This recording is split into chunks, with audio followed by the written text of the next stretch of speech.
আমাদের হাতে এখন যে লাইটটা দেখছেন এটা হলো এলইডি RGB ফ্ল্যাট লাইট।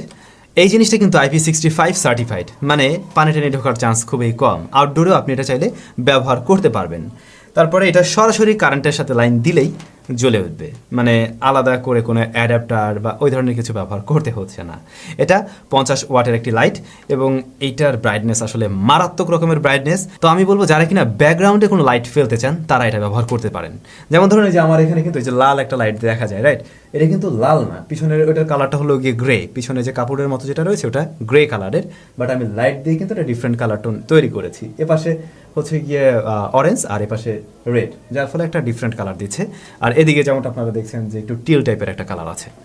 তো এই রেয়ারের কালারটা চেঞ্জ করার জন্য আপনারা এই ধরনের লাইট ব্যবহার করতে পারেন। এই লাইটের সাথে আপনারা একটা রিমোট পেয়ে যাবেন, রিমোট দিয়েই কালার টালার চেঞ্জ করতে পারবেন।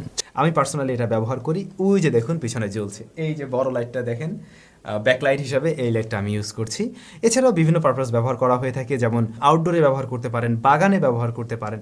সেই ক্ষেত্রে এই লাইটটা কাজের, যেহেতু এটা IP65 সার্টিফাইড। তবে একটা ব্যাপার কি, এই লাইটটা যদি একদম মানে ফুল ব্রাইটনেসে থাকে সেই ক্ষেত্রে ক্যামেরাতে মানে একদম টোটালি সাদা সাদা হয়ে যায়।